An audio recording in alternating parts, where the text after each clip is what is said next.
Do you remember my name? Do you remember the time? Do you remember my face and my broken name? I tried to save it and gotta save my soul. I lost you, homie. Burn the rest of my bones, 'cause you only know this man is down, deep down in my heart. I feel the freeze of the dead. I know he's dead. I know he's dead. Oh, the last time I cried.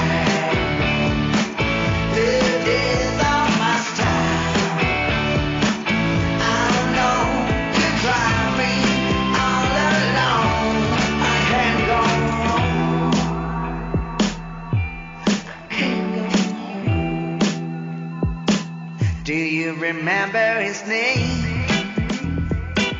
Do you remember the time? Do you remember his face and the broken name? I tried to save it and got to save my soul. I lost you, homie. Burn the rest of my bones, 'cause you only know this man is down, deep down in my heart. I feel the freeze of the dead. I know he's dead. I know he's dead. For the last time I cried.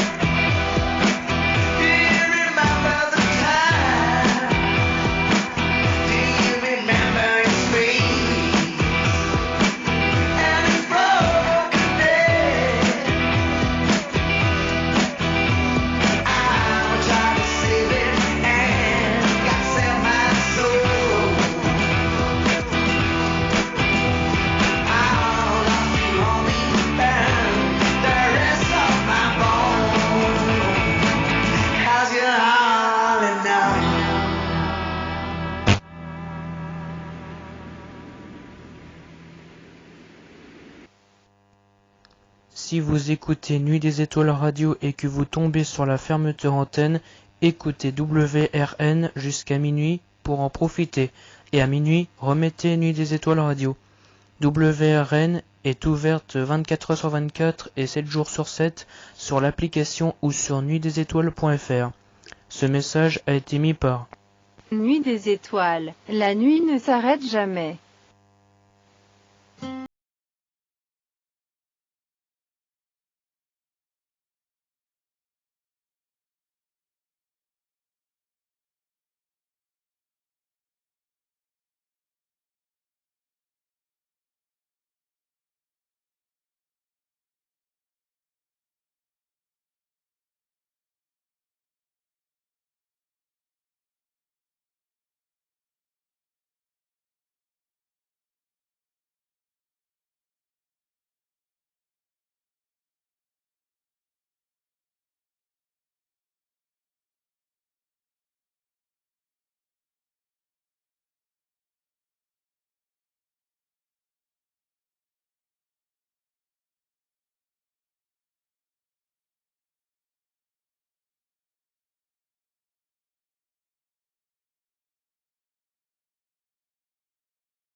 1392 AM, écoutez Nuit des Étoiles Radio. Vous écoutez Nuit des Étoiles Radio sur le 92.6 FM.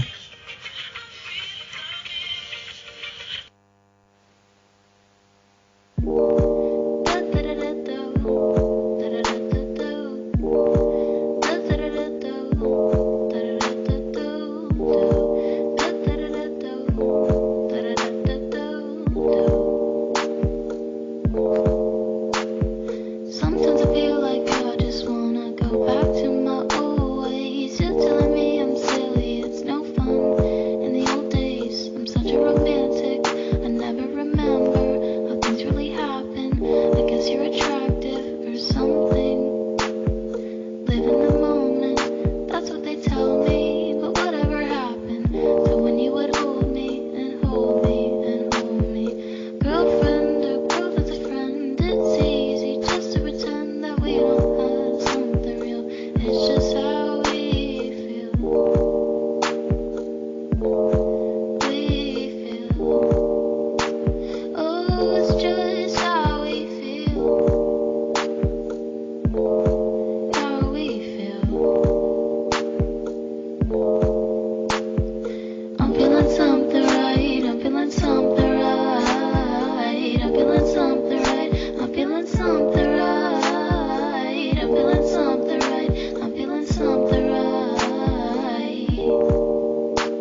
dernier épisode de la saison 1 des Nuits de Léa, épisode 6. Cependant, la voix publique avait fait connaître à l'archidiacre de quelle manière miraculeuse l'Égyptienne avait été sauvée. Quand il apprit cela, il ne sut ce qu'il en éprouvait. Il s'était arrangé de la mort de la Esmeralda. De cette façon, il était tranquille. Il avait touché le fond de la douleur possible. Le cœur humain, dont Claude avait médité sur ces matières, ne peut contenir qu'une certaine quantité de désespoir. Quand l'éponge est imbibée, la mer peut passer dessus sans y faire entrer une larme de plus. Or, la Esmeralda morte, l'éponge était imbibée. Tout était dit pour Don Claude sur cette terre. Mais la sentir vivante, et Phébus aussi, c'étaient les tortures qui recommençaient, les secousses, les alternatives, la vie. Et Claude était las de tout cela. Quand il sut cette nouvelle, il s'enferma dans sa cellule du cloître. Il ne parut ni aux conférences capitulaires, ni aux offices. Il ferma sa porte à tous, même à l'évêque. Il resta muré de cette sorte plusieurs semaines. On le crut malade. Il l'était en effet. Que faisait-il ainsi enfermé? Sous quelle pensée l'infortuné se débattait-il? Livrait-il une dernière lutte à sa redoutable passion? Combinait-il un dernier plan de mort pour elle et de perdition pour lui? Son Jean, son frère chéri, son homme gâté, vint une fois à sa porte, frappa, jura, supplia, se nomma 10 fois. Claude n'ouvrit pas. Il passait des journées entières, la face collée aux vitres de sa fenêtre. De cette fenêtre, située dans le cloître, il voyait la logette de la Esmeralda et la voyait souvent elle-même avec sa chèvre, quelquefois avec Quasimodo. Il remarquait les petits soins du vilain sourd, ses obéissances, ses façons délicates et soumises avec l'Égyptienne. Il se rappelait, car il avait bonne mémoire, lui, et la mémoire est la tourmenteuse des jaloux, il se rappelait le regard singulier du sonneur sur la danseuse un certain soir. Il se demandait quel motif avait pu pousser Quasimodo à la sauver. Il fut témoin de 1000 petites scènes entre la bohémienne et le sourd dont la pantomime, vue de loin et commentée par sa passion, lui parut fort tendre. Il se défiait de la singularité des femmes, alors il sentit confusément s'éveiller en lui une jalousie à laquelle il ne se fût jamais entendu, une jalousie qui le faisait rougir de honte et d'indignation. Passe encore pour le capitaine, mais celui-ci, cette pensée le bouleversait. Ses nuits étaient affreuses. Depuis qu'il savait l'Égyptienne vivante, les froides idées de spectres et de tombes qui l'avaient obsédé un jour entier s'étaient évanouies, et la chair revenait l'aiguillonner. Il se tordait sur son lit de sentir la brune jeune fille si près de lui. Chaque nuit, son imagination délirante lui représentait la Esmeralda dans toutes les attitudes qui avaient le plus fait bouillir ses veines. Il la voyait étendue sur le capitaine poignardé, les yeux fermés, sa belle gorge nue couverte du sang de Phébus, à ce moment de délice où l'archidiacre avait imprimé sur ses lèvres pâles ce baiser dont la malheureuse, quoique à demi morte, avait senti la brûlure. Il la revoyait déshabillée par les mains sauvages des tortionnaires, laissant mettre à nu et emboîter dans le brodequin aux vis de fer son petit pied, sa jambe fine et ronde, son genou souple et blanc. Il revoyait encore ce genou d'ivoire resté seul en dehors de l'horrible appareil de torterue. Il se figurait enfin la jeune fille en chemise, la corde au cou, épaules nues, pieds nus, presque nus, comme il l'avait vu le dernier jour. Ces images de volupté faisaient crisper ses poings et courir un frisson de long de ses vertèbres. Une nuit, entre autres, elles échauffèrent si cruellement dans ses artères son sang de vierge et de prêtre qu'il mordit son oreiller, sauta hors de son lit, jeta un surplis sur sa chemise et sortit de sa cellule, sa lampe à la main, à demi nu, effaré, l'œil en feu. Il savait où trouver la clé de la porte rouge qui communiquait du cloître à l'église, et il avait toujours sur lui, comme on sait, une clé de l'escalier des tours. Cette nuit-là, la Esmeralda s'était endormie dans sa logette, pleine d'oubli, d'espérance et de douces pensées. Elle dormait depuis quelque temps, rêvant, comme toujours, de Phébus lorsqu'il lui sembla entendre du bruit autour d'elle. Elle avait un sommeil léger et inquiet, un sommeil d'oiseau. Un rien la réveillait. Elle ouvrit les yeux. La nuit était très noire. Cependant, elle vit à sa lucarne une figure qui la regardait. Il y avait une lampe qui éclairait cette apparition. Au moment où elle se vit aperçue de la Esmeralda, cette figure souffla la lampe. Néanmoins, la jeune fille avait eu le temps de l'entrevoir. Ses paupières se refermèrent de terreur. « Oh » dit-elle d'une voix éteinte. « Le prêtre !» Tout son malheur passé lui revint comme dans un éclair. Elle retomba sur son lit, glacée. Un moment après, elle sentit le long de son corps un contact qui la fit tellement frémir qu'elle se dressa éveillée et furieuse sur son séant. Le prêtre venait de se glisser près d'elle. Il l'entourait de ses deux bras. Elle voulut crier et ne put. « Va-t'en, monstre, va-t'en, assassin !» dit-elle d'une voix tremblante et basse à force de colère et d'épouvante. « Grâce, grâce !» murmura le prêtre en lui imprimant ses lèvres sur les épaules. Elle lui prit sa tête chauve à deux mains par son reste de cheveux et s'efforça d'éloigner ses baisers comme si c'eût été des morsures. « Grâce !» répétait l'infortuné. « Si tu savais ce que c'est que mon amour pour toi, c'est du feu, du plomb fondu, 1000 couteaux dans mon cœur. » Et il arrêta ses deux bras avec une force surhumaine, éperdue. « Lâche-moi !» lui dit-elle, « ou je te crache au visage. » Il la lâcha. « Humilie-moi, frappe-moi, sois méchante, fais ce que tu voudras, mais grâce, aime-moi. » Alors elle le frappa avec une fureur d'enfant. Elle raidissait ses belles mains pour lui meurtrir la face. « Va-t'en, démon ! Aime-moi, pitié !» criait le pauvre prêtre en se roulant sur elle et en répondant à ses coups par des caresses. Tout à coup, elle le sentit plus fort qu'elle. « Il faut en finir !» dit-il en grinçant des dents. Elle est subjuguée, palpitante, brisée entre ses bras à sa discrétion. Elle sentait une main lascive s'égarer sur elle. Elle fit un dernier effort et se mit à crier. « Au secours! À moi! Un vampire! Un vampire !» Rien ne venait. Djali seul était éveillé et bêlait avec angoisse. « Tais-toi !» disait le prêtre haletant. Tout à coup, en se débattant, en rampant sur le sol, la main de l'Égyptienne rencontra quelque chose de froid et de métallique. C'était le sifflet de Quasimodo. Elle le saisit avec une convulsion d'espérance, le porta à ses lèvres et y siffla de tout ce qui lui restait de force. Le sifflet rendit à son clair, aigu, perçant. « Qu'est-ce que cela ?» dit le prêtre. Presque au même instant, il se sentit enlevé par un bras vigoureux. La cellule était sombre. Il ne put distinguer nettement qui le tenait ainsi. Mais il entendit des dents claquer de rage, et il y avait juste assez de lumière éparse dans l'ombre pour qu'il vît briller au-dessus de sa tête une large lame de coutelas. Le prêtre crut apercevoir la forme de Quasimodo. Il supposa que ce ne pouvait être que lui.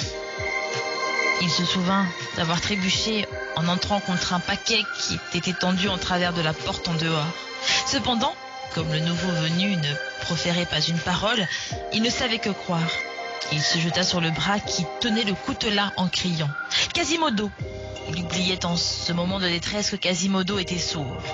En un clin d'œil, le prêtre fut terrassé et sentit un genou de plomb s'appuyer sur sa poitrine. À l'empreinte anguleuse de ce genou, il reconnut Quasimodo. Mais que faire? Comment de son côté être reconnu de lui? La nuit faisait le sourd aveugle. Il était perdu. La jeune fille, sans pitié, comme une tigresse irritée, n'intervenait pas pour le sauver. Le coutelas se rapprochait de sa tête. Le moment était critique. Tout à coup, son adversaire parut pris d'une hésitation. « Pas de sang sur elle », dit-il d'une voix sourde. C'était en effet la voix de Quasimodo. Alors le prêtre sentit la grosse main qui le traînait par le pied hors de la cellule. C'est là qu'il devait mourir. Heureusement, pour lui, la lune venait de se lever depuis quelques instants. Quand ils eurent franchi la porte de la logette, son pâle rayon tomba sur la figure du prêtre. Quasimodo le regarda en face, un tremblement le prit, il lâcha le prêtre et recula. L'Égyptienne, qui s'était avancée sur le seuil de la cellule, vit avec surprise les rôles changer brusquement. C'était maintenant le prêtre qui menaçait, Quasimodo qui suppliait. Le prêtre, qui accablait le sourd de gestes de colère et de reproche, lui fit violemment signe de se retirer. Le sourd baissa la tête, puis il vint se mettre à genoux devant la porte de l'Égyptienne. « Monseigneur, dit-il d'une voix grave et résignée, vous ferez après ce qu'il vous plaira, mais tuez-moi d'abord. » En parlant ainsi, il présentait au prêtre son coutelas. Le prêtre, hors de lui, se jeta dessus, mais la jeune fille fut plus prompte que lui. Elle arracha le couteau des mains de Quasimodo et éclata de rire avec fureur. « Approche, dit-elle au prêtre. » Elle tenait la lame haute. Le prêtre demeura indécis. Elle l'eût certainement frappé. « Tu n'oserais plus approcher. Lâche, lui cria-t-elle. Puis elle ajouta avec une expression impitoyable, et sachant bien qu'elle allait percer de 1000 fers rouges le cœur du prêtre. « Ah, je sais que Phébus n'est pas mort. » Le prêtre renversa Quasimodo à terre d'un coup de pied et se replongea en frémissant de rage sous la voûte de l'escalier.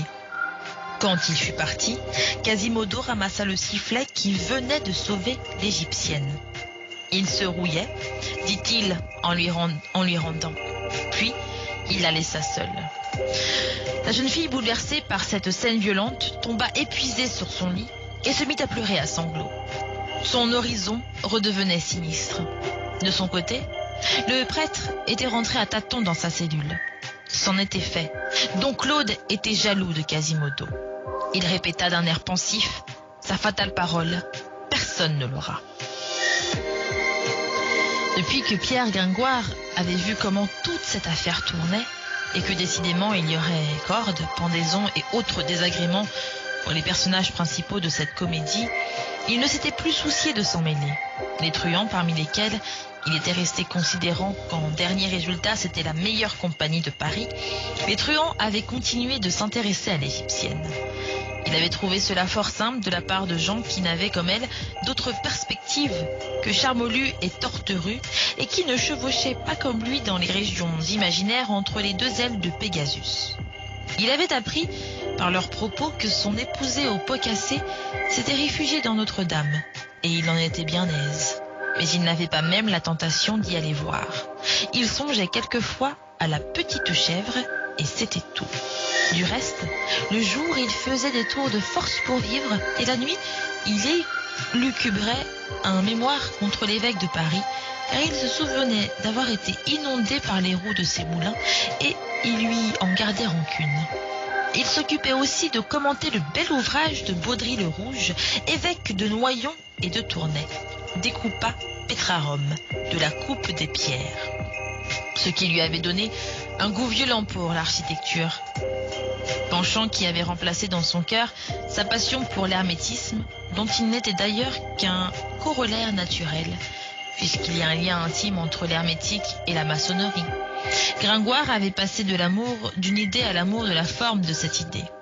Un jour, il s'était arrêté près de Saint-Germain-l'Auxerrois à l'angle d'un logis qu'on appelait le Fort-l'Évêque, lequel faisait face à un autre qu'on appelait le Fort-le-Roi.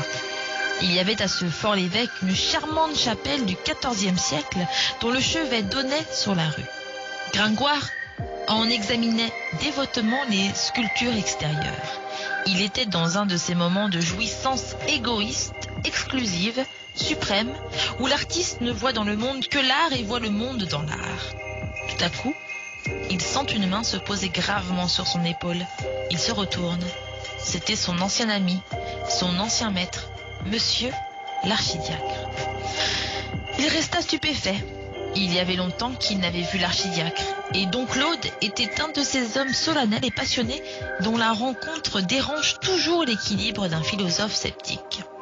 L'archidiacre garda quelques instants un silence pendant lequel Gringoire eut le loisir de l'observer. Il trouva Don Claude bien changé, pâle, comme un matin d'hiver, les yeux caves, les cheveux presque blancs.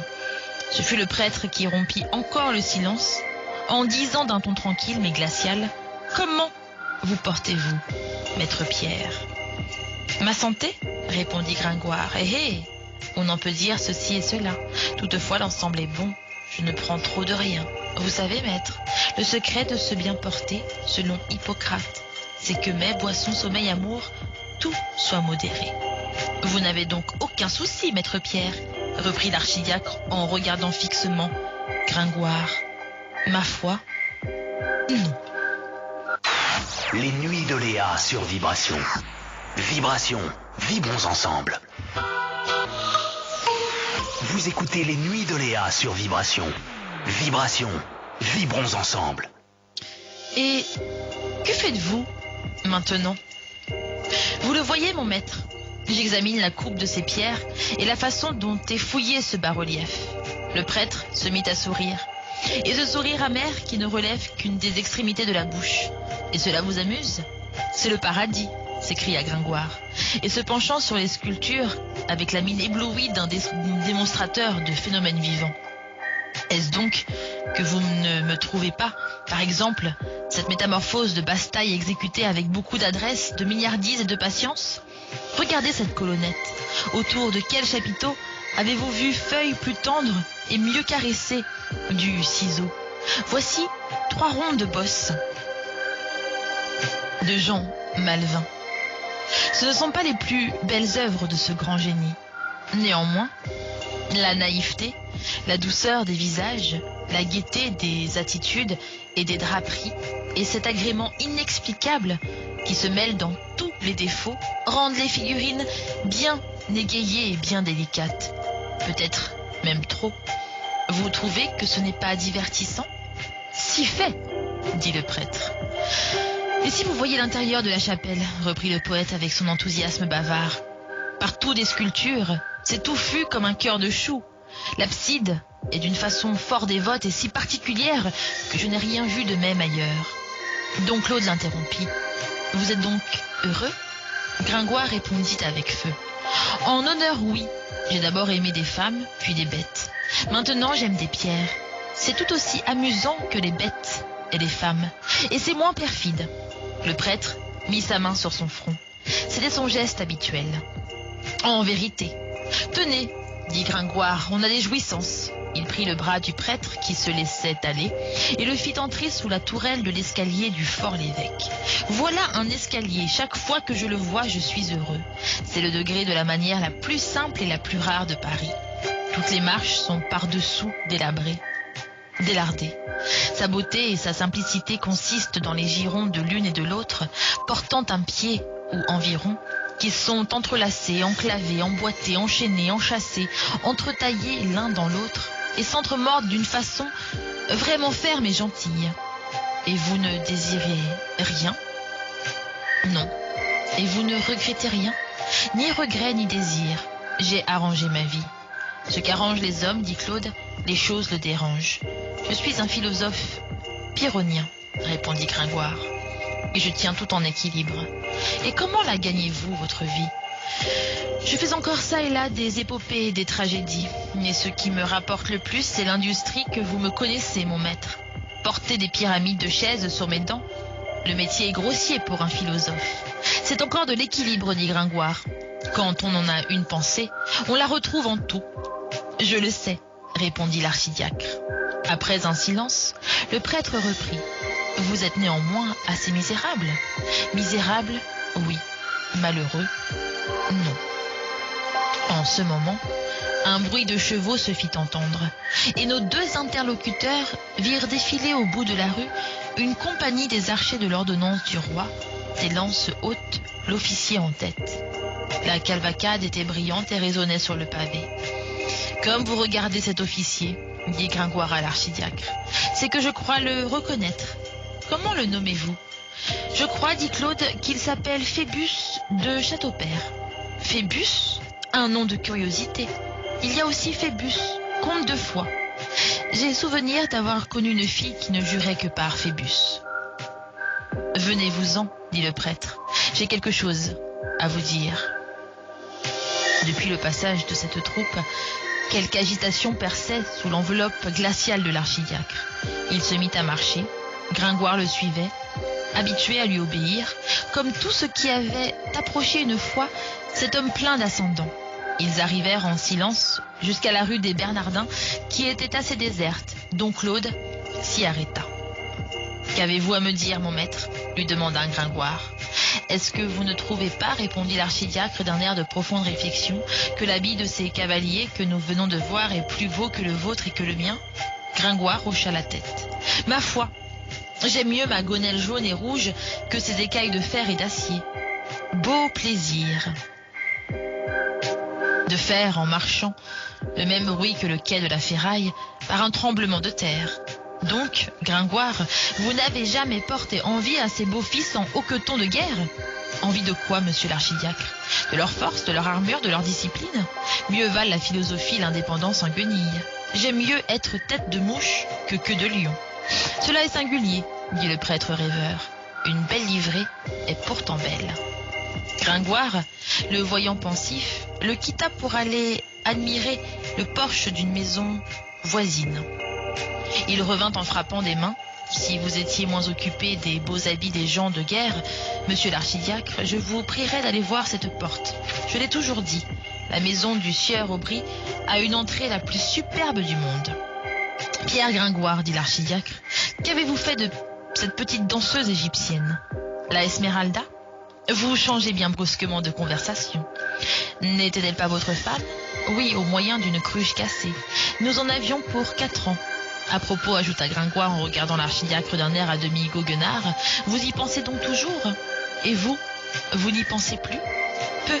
J'ai tant de choses. Mon Dieu, que la petite chèvre était jolie. Cette bohémienne ne vous avait-elle pas sauvé la vie? C'est par Dieu vrai. Eh bien, qu'est-elle devenue? Qu'en avez-vous fait? Je ne vous dirai pas. Je crois qu'ils l'ont pendue. Vous croyez? Je ne suis pas sûre. Quand j'ai vu qu'ils voulaient pendre les gens, je me suis retirée du jeu. C'est là tout ce que vous en savez? Attendez donc. On m'a dit qu'elle s'était réfugiée dans Notre-Dame et qu'elle y était en sûreté. Et j'en suis ravie. Et je n'ai pu découvrir si la chèvre s'était sauvée avec elle, et c'est tout ce que j'en sais. Je vais vous en apprendre davantage, cria donc Claude, et sa voix, jusqu'alors basse, lente et presque sourde, était devenue tonnante. Elle est en effet réfugiée dans Notre-Dame, mais dans 3 jours la justice l'y reprendra, et elle sera pendue en grève. Il y a arrêt du Parlement. Voilà qui est fâcheux, dit Gringoire. Le prêtre, en un clin d'œil, était redevenu froid et calme. Et qui diable, reprit le poète, s'est donc amusé à solliciter un arrêt de réintégration? Est-ce qu'on ne pouvait pas laisser le Parlement tranquille? Qu'est-ce que cela fait qu'une pauvre fille s'abrite sous les arcs boutants de Notre-Dame à côté des nids d'hirondelles? Il y a des satans dans le monde, répondit l'archidiacre. Cela est diablement mal émanché, observa Gringoire. L'archidiacre reprit après un silence. Donc, elle vous a sauvé la vie? Chez mes bons amis les truandiers. Un peu plus, un peu moins, j'ai été pendu. Il en serait fâché aujourd'hui. Est-ce que vous ne voulez rien faire pour elle? Je ne demande pas mieux, donc Claude. Mais si je vais m'entortiller une vilaine affaire autour du corps, qu'importe. Bah, qu'importe. Vous êtes bon, vous, mon maître. J'ai de grands ouvrages commencés. Le prêtre se frappa le front. Malgré le calme qu'il affectait, de temps en temps, un geste violent révélait ses convulsions intérieures. Comment la sauver? Gringoire lui dit. Mon maître, je vous répondrai. Il padelt, ce qui veut dire en turc, Dieu est notre espérance. Comment la sauver? Répéta Claude rêveur. Gringoire à son tour se frappa le front. Écoutez mon maître, j'ai de l'imagination, je vais vous trouver des expédients. Si on demandait la grâce au roi? À Louis XI, une grâce? Pourquoi pas? Apprendre son os au tigre. Gringoire se mit à chercher de nouvelles solutions. Eh bien, tenez, voulez-vous que j'adresse aux matrones une requête avec déclaration que la fille est enceinte? Cela fit étinceler la creuse prunelle du prêtre. Enceinte? Drôle! Est-ce que tu en sais quelque chose? Gringoire fut effrayé de son air. Il se hâta de dire « Oh, non pas moi! Notre mariage était un vrai mariage fait avec ceux du dehors. Je suis resté dehors, mais enfin, on obtiendrait un sursis. Folie! Infamie! Tais-toi! Vous avez tort de vous fâcher, grommela Gringoire. On obtient un sursis, cela ne fait de mal à personne, et cela fait gagner 40 deniers parisis aux matrones, qui sont de pauvres femmes. Le prêtre ne l'écoutait pas. « Il faut pourtant qu'elle sorte de là, murmura-t-il. L'arrêt est exécutoire sous 3 jours. D'ailleurs, il n'y aurait pas d'arrêt, ce Quasimodo. Les femmes ont des goûts bien dépravés. » Il haussa la voix. « Maître Pierre, j'y ai bien réfléchi. Il n'y a qu'un moyen de salut pour elle. Lequel ? Moi, je n'en vois plus. Écoutez, Maître Pierre, souvenez-vous que vous lui devez la vie. Je vais vous dire franchement mon idée. L'église est guettée jour et nuit. On n'en laisse sortir que ceux qu'on y a vus entrer. Vous pourrez donc entrer, vous viendrez, je vous introduirai près d'elle. Vous changerez d'habit avec elle. Elle prendra votre pourpoint. Vous prendrez sa jupe. Cela va bien jusqu'à présent, observa le philosophe. Et puis, elle sortira avec vos habits. Vous resterez avec les siens. On vous pendra peut-être, mais elle sera sauvée. Gringoire se gratta l'oreille avec un air très sérieux. « Tiens, dit-il, voilà une idée qui ne me serait jamais venue toute seule. » À la proposition inattendue de Don Claude, la figure ouverte et bénigne du poète s'était brusquement rembrunie, comme un riant paysage d'Italie quand il survient un coup de vent malencontreux qui écrase un nuage sur le soleil. « Eh bien, Gringoire, que dites-vous du moyen ? Je dis, mon maître, qu'on ne me prendra pas peut-être, mais qu'on m'en pendra indubitablement. » Cela ne vous regarde pas. La peste, dit Gringoire. Elle vous a sauvé la vie. C'est une dette que vous payez. Il y en a bien d'autres que je ne paie pas. Maître Pierre, il faut absolument. L'archidiacre parlait avec empire. Écoutez donc, Claude, répondit le poète tout consterné. Vous tenez à cette idée et vous avez tort. Je ne vois pas pourquoi je me ferais pendre à la place d'un autre. Qu'avez-vous donc tant qui vous attache à la vie? Ah, 1000 raisons. Lesquelles, s'il vous plaît? Lesquelles?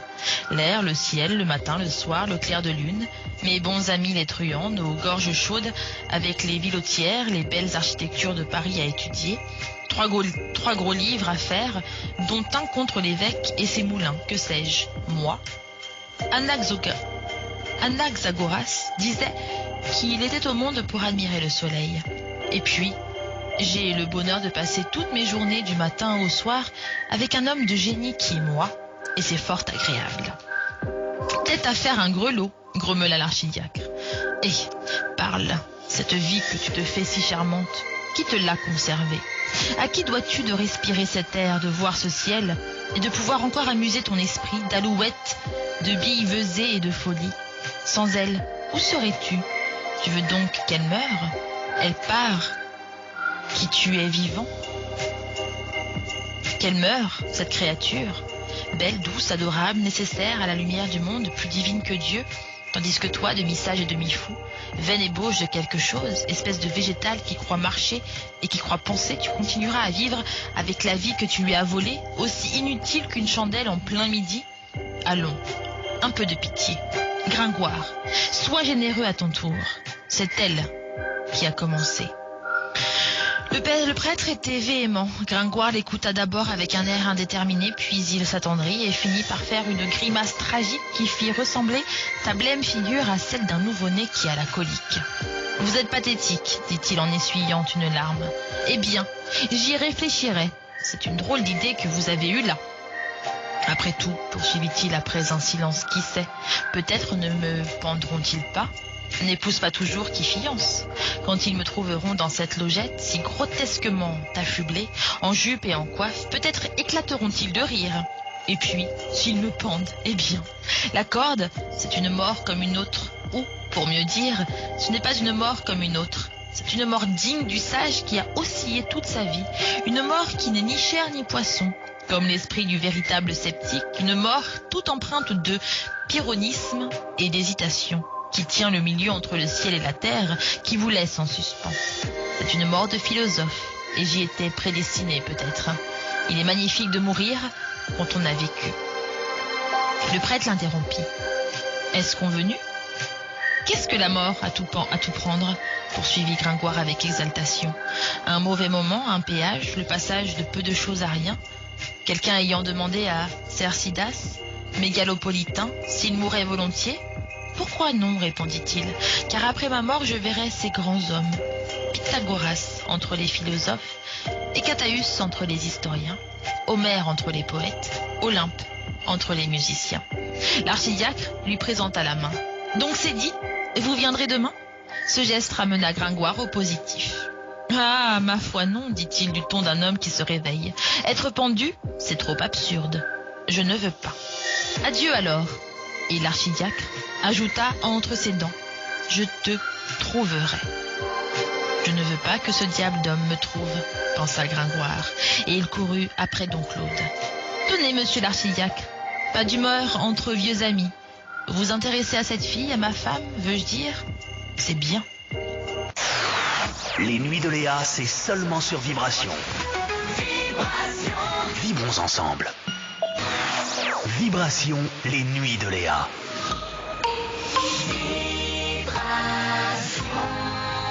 Vibration, vibrons ensemble. Vous avez imaginé un stratagème pour la faire sortir sauve de Notre-Dame. Mais votre moyen est extrêmement désagréable pour moi, Gringoire. Si j'en avais un autre, moi, je vous préviens qu'il vient de me survenir à l'instant une inspiration très lumineuse.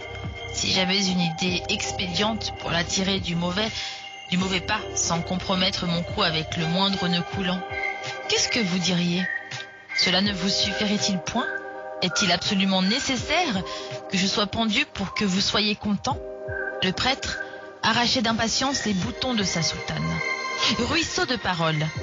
Quel est ton moyen?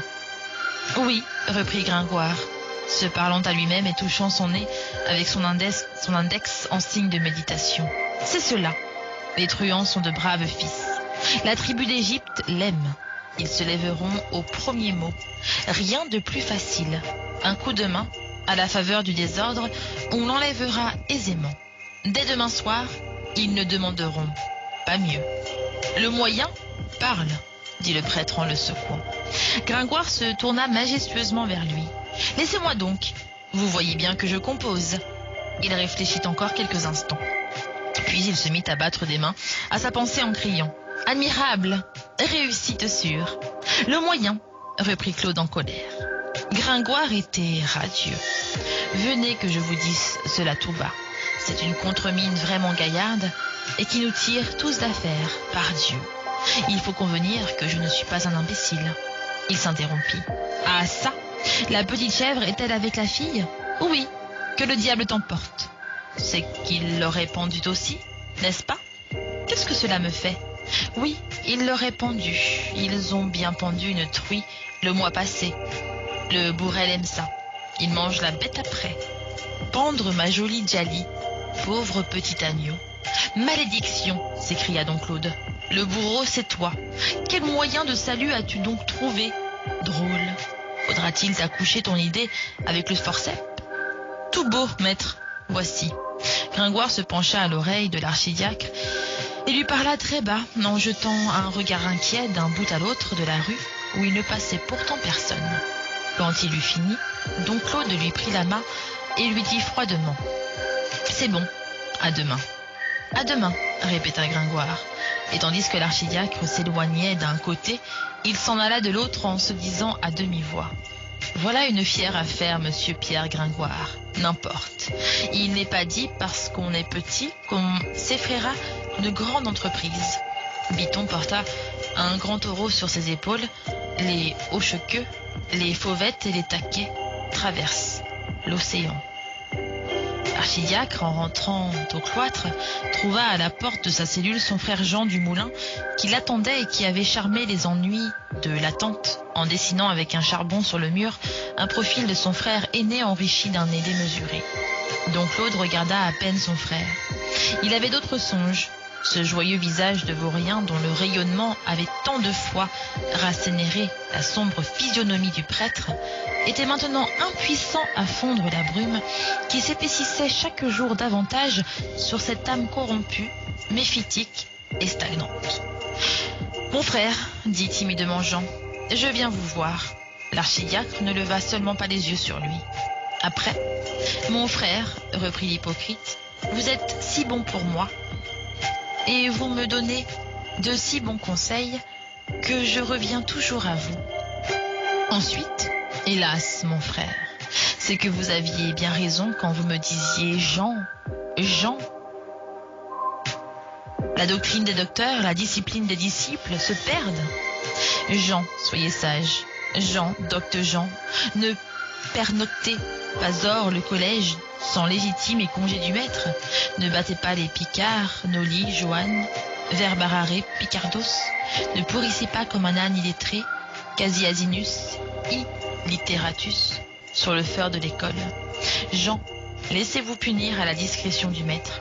Jean, allez tous les soirs à la chapelle et chantez-y une antienne avec verset et oraison à Madame la glorieuse Vierge Marie. Hélas, que c'était là de très excellents avis. Et puis, mon frère, vous voyez un coupable, un criminel, un misérable, un libertin, un homme énorme. Mon cher frère, Jean a fait de vos gracieux conseils paille et fumier à fouler aux pieds. J'en suis bien châtié, et le bon Dieu est extraordinairement juste. Tant que j'ai eu de l'argent, j'ai fait ripaille, folie et vie joyeuse. Oh, que la débauche, si charmante de face, laide et rechignée par derrière.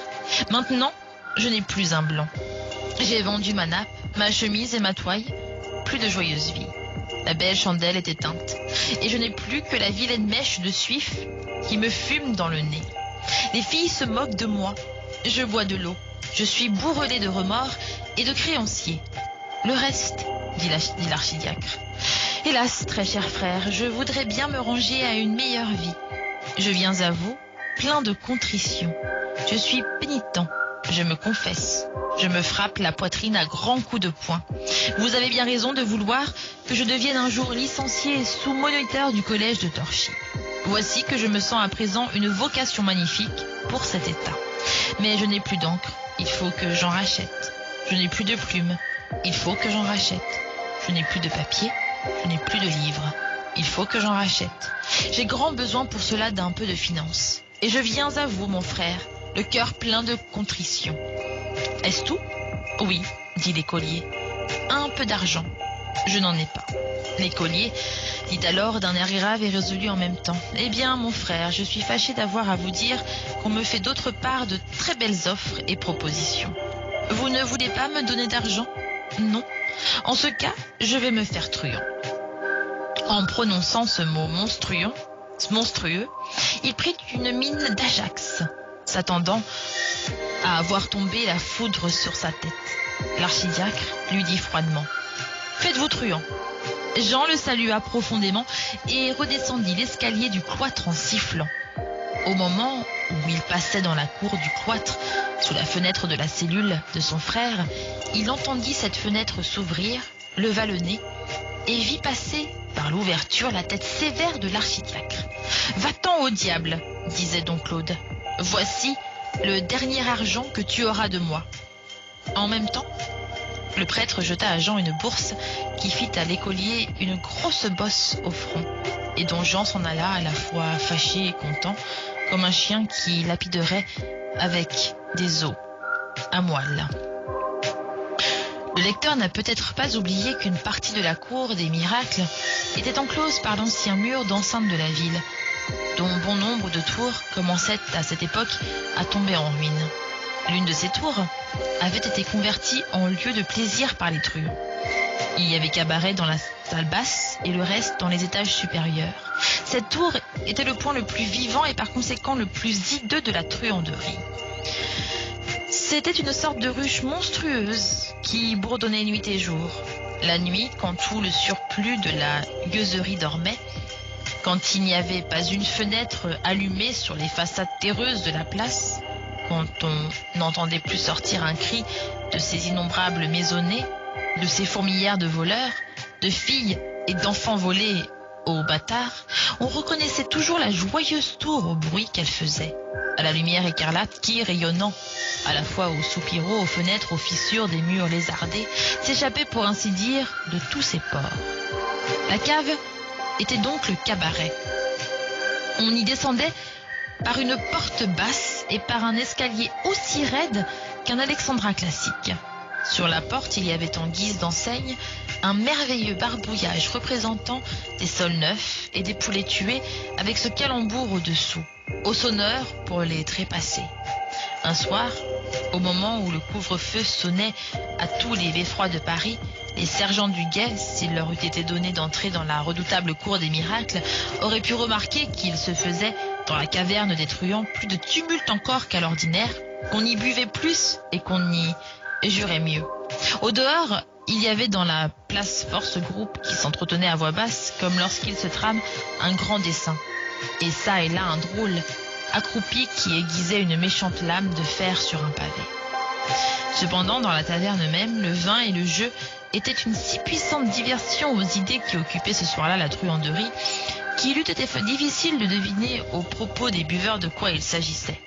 Seulement, ils avaient l'air plus gais que de coutume, et on leur voyait à tous reluire quelque arme entre les jambes, une serpe, une cognée, un gros estramasson, ou le croc d'une vieille hacquebute. La salle, de forme ronde, était très vaste, mais les tables étaient si pressées et les buveurs si nombreux que tout ce que contenait la taverne, hommes, femmes, bancs, cruches à bière, ceux qui buvaient, ceux qui dormaient, ceux qui jouaient, les bien portants, les éclopés, semblaient entassés pêle-mêle avec autant d'ordre et d'harmonie qu'un tas d'écailles d'huîtres. Il y avait quelques suifs allumés sur les tables, mais le véritable luminaire de la taverne, ce qui remplissait dans le cabaret le rôle du lustre dans une salle d'opéra, c'était le feu. Cette cave était si humide qu'on n'y laissait jamais éteindre la cheminée, même en plein été. Une cheminée immense, un manteau à manteau sculpté, tout hérissé de lourds chenets de fer et d'appareils de cuisine, avec un de ces gros feux mêlés de bois et de tourbes qui, la nuit, dans les rues de village, font saillir si rouge sur les murs d'en face le spectre des fenêtres de forge. Un grand chien, gravement assis dans la cendre, tournait devant la braise une broche chargée de viande. Quelle que fût la confusion, après le premier coup d'œil, on pouvait distinguer dans cette multitude 3 groupes principaux qui se pressaient autour de 3 personnages que le lecteur connaît déjà. L'un de ces personnages, bizarrement accoutré de main oripeau oriental, était Mathias Ungadi Spicali, duc d'Égypte et de Bohême. Le maraud était assis sur une table, les jambes croisées, le doigt en l'air, et faisait d'une voix haute distribution de sa science en magie blanche et noire à maintes faces béantes qui l'entouraient. Une autre cohue s'épaississait autour de notre ancien ami, le vaillant roi de Thunes, armé jusqu'aux dents. Clopin Trouillefou, d'un air très sérieux et à voix basse, réglait le pillage d'une énorme futaille pleine d'armes, largement défoncée devant lui, d'où se dégorgeaient en foule haches, épées, bassinets, cottes de mailles, platers, fers de lance et d'archegailles, sagettes et viretons, comme pommes et raisins d'une corne d'abondance. Chacun prenait au tas, qui le morion, qui l'esto, qui la miséricorde à poignée en croix. Les enfants eux-mêmes s'armaient, et il y avait jusqu'à des culs de jatte qui, bardés et cuirassés, passaient entre les jambes des buveurs comme de gros scarabées. Enfin, un troisième auditoire, le plus bruyant, le plus jovial et le plus nombreux, encombrait les bancs et les tables au milieu desquels pérorait et jurait d'une voix en flûte qui s'échappait de dessous une pesante armure complète du casque aux éperons. L'individu qui s'était ainsi vissé une panoplie sur le corps disparaissait tellement sous l'habit de guerre qu'on ne voyait plus de sa personne qu'un nez effronté, rouge, retroussé, une boucle de cheveux blonds, une bouche rose et des yeux hardis. Il avait la ceinture pleine de dagues et de poignards, une grande épée au flanc, une arbalète rouillée à sa gauche et un vaste broc de vin devant lui, sans compter à sa droite une épaisse fille débrayée. Toutes les bouches alentour de lui riaient, sacraient et buvaient. Qu'on ajoute 20 groupes secondaires, les filles et les garçons de service courant avec des brocs en tête, les joueurs accroupis sur les billes, sur les mérelles, sur les dés, sur les vachettes, sur le jeu passionné du tringlet, les querelles dans un coin, les baisers dans l'autre, et on aura quelque idée de cet ensemble sur lequel vacillait la clarté d'un grand feu flambant qui faisait danser sur les murs du cabaret 1000 ombres démesurées et grotesques. Quant au bruit, c'était l'intérieur d'une cloche en grande volée. La lèche-frite, où pétillait une pluie de graisse, emplissait de son glapissement continu les intervalles de ces 1000 dialogues qui se croisaient d'un bout à l'autre de la salle. Il y avait parmi ce vacarme, au fond de la taverne, sur le banc intérieur de la cheminée, un philosophe qui méditait, les pieds dans la cendre et l'œil sur les tisons. C'était Pierre Gringoire. « Allons vite, dépêchons, armez-vous, on se met en marche dans 1 heure, disait Clopin Trouillefou à ses argotiers. Une fille fredonnait. « Bonsoir, mon père et ma mère. » Les derniers couvrent le feu. 2 joueurs de cartes se disputaient. « Valet !» criait le plus empourpré des 2. En montrant le poing à l'autre, je vais te marquer au trèfle.